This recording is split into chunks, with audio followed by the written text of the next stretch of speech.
Siyanamkela Avalanche of Grace, gama lam ndithenjiwe molweni. Size nelizwi lenkuthazo namhlanje liza kuphakamisa kwindlela yakho yokholwa. Sizalifumana kwizithilelo zesithathu, ivesi yama-20, Revelations 3 verse 20. UYesu lo othetha nathi uza nemvuselelo. Haleluya. Uthi uyabona ndimi emnyango ndinkqonkqoza. Ukuba uthe umntu waliva izwi lam, waluvula ucango longena kuye, ndidle naye, naye adle nam. UYesu Kristu ufuna sithini? Sibe nobudlelwane naye, ufuna ubudlelwane naye.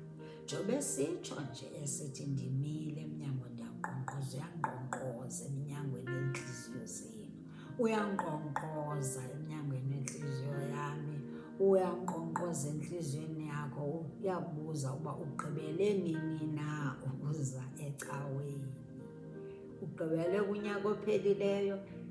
Buyela kuYesu, buyela kuYesu, uyakubiza, uyankqonkqoza uYesu, uyakubiza, uyakubiza, uyakubiza, uyakubiza. Ixesha le-Good Friday, ixesha lePasika, kukhona iintsikelelo ezihlayo eziza senegama lakho. Awukho wena. Blessings of the cross of Calvary ziyeza, zizafika ungekho.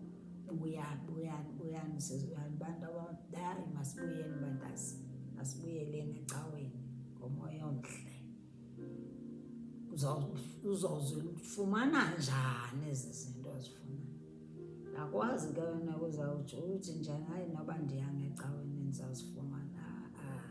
Uyiza ecaweni, zecaweni. Uyakubiza, uyankqonkqoza, uyankqonkqoza empilweni yakho.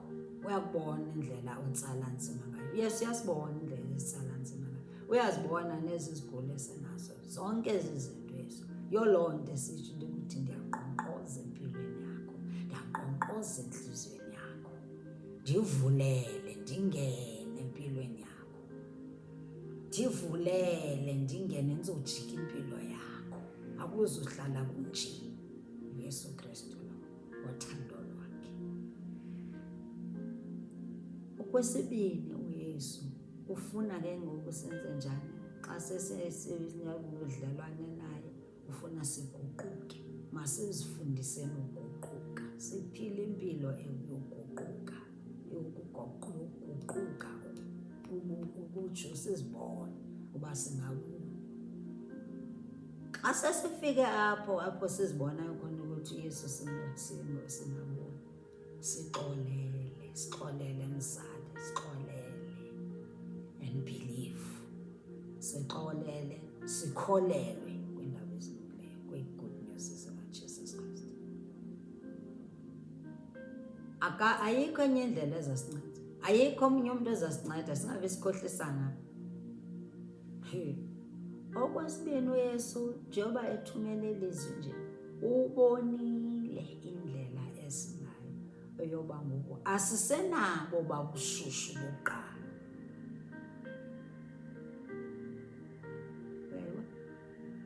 Asisenabo ubushushu, siyabanda ngoku. Uyasiphendula kanti kwivesi 16.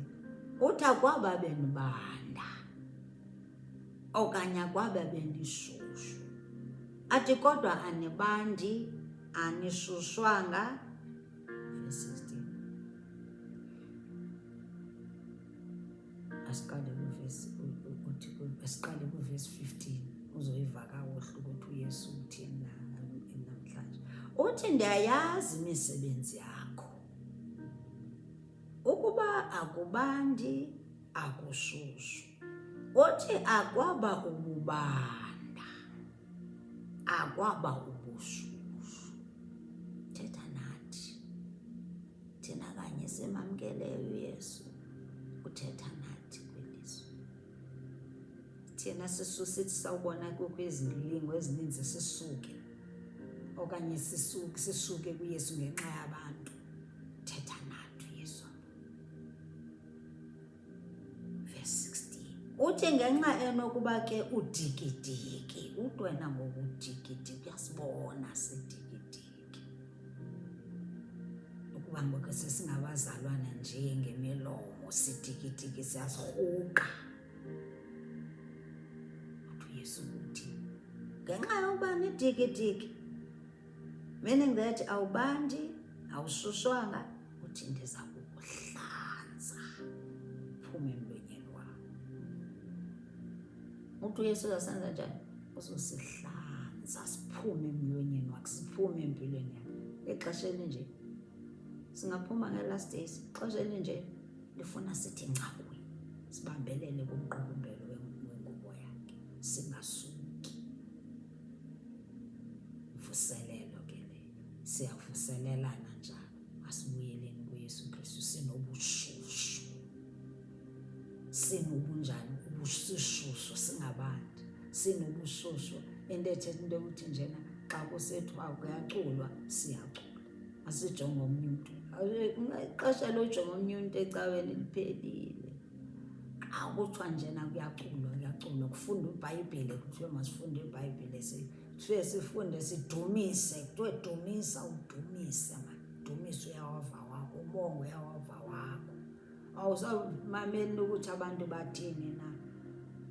Ukujonga ukuthi njena hey ubani zabe okwecaweni ujonge ubani, uzawuba distracted ngolibele ukujonga abantu okanye ulibele ukuncokola. Ixesha loncokola ecaweni, ixesha lojonga ifowuni ecaweni, usejonga ifowuni ngaphandle kujonga iBhayibhile ke ecaweni. Kodwa ukuthi njena wena ngoku ungene kwiWhatsApp, ungene kwiFacebook udikidiki, chaza ukuthi udikidiki.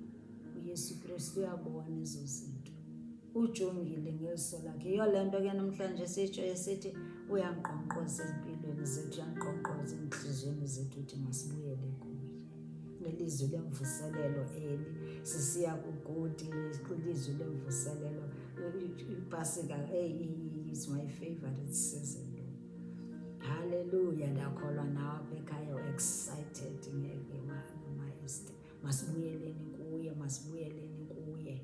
Uba kuya ecaweni usiye kubanda, uba kuthiwa kuyanikelwa masinikelwe, uba kuthiwa kuyakhiwa masakhe, uba kuthiwa njena kuyaphunywa, kuyofunwa the lost souls, ngoba uYesu yona nto ayifunayo ezele uYesu Kristu. Akazelanga amalungisi uYesu Kristu apha kulo mhlaba, uzele abone. So xa kuthiwa kuyaphunywa, kuyofunwa soul winning, kuyenziwa lena nalena le, yiba phaa, ube active, ube njani, ube shushu ngabantu. Uvuselelo yiba shushu, uzofumana into zakho. Uzazifumana njani into zakho ubani? Into zethu, sihlelela into zethu. Uzibhalile into zakho, ndiyakholwa khona into zakho ozibhalileyo ozifunayo kuYesu Kristu kulo nyaka.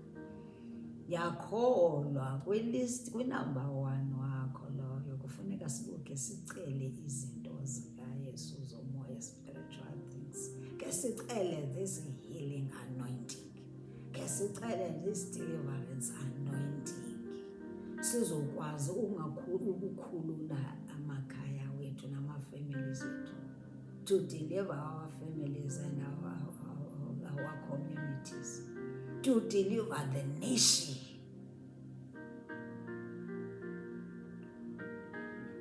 Sicele zona nje, siqale zona. Ndithi Matthew 6:33, wathi uba sifuna tance izinto zezulu ukumngani bakaThixo, athi zonke ezi zinto esizifunayo zizawulandela. Uthi seek first the kingdom of heaven and his righteousness, and all these other things will be added. Ake siziceleni phambili kwizinto zethu, ake siceleni is that healing anointing and deliverance anointing, to deliver the nation from the hands of the devil. He's defeated empilweni zethu. He's defeated ebantwaneni babantu. He's defeated in church. lithi intercessor, sisi-intercessors kaloku are standing firm on behalf of the church. Awuthandaza, khathalisekile ukuthi wenze njani, kodwa ungayeki ukuthandazela icawe ngecawe ke loo nto.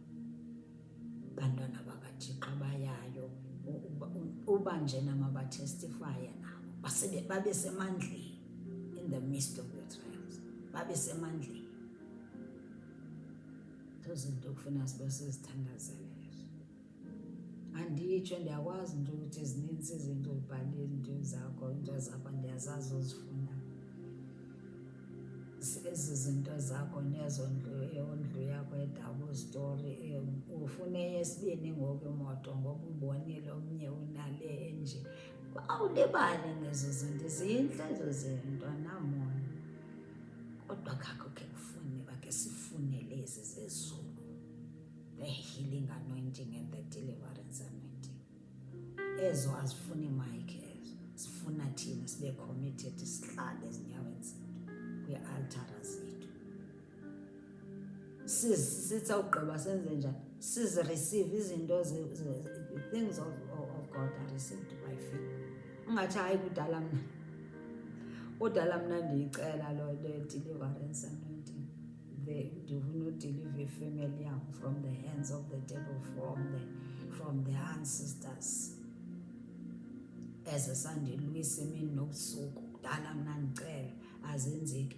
Banokholo, receive it, izinto zikaThixo zifunyanwa ngokholo. Receive that healing anointing ngokholo. As nje uyicela nje yi-receive. The deliverance anointing masizireceiveni izinto zikaThixo, sikholwe. Haleluya, izinto zakho uzosiphendula umaxhoba yakhawuleza, uzosiphendula. UMthixo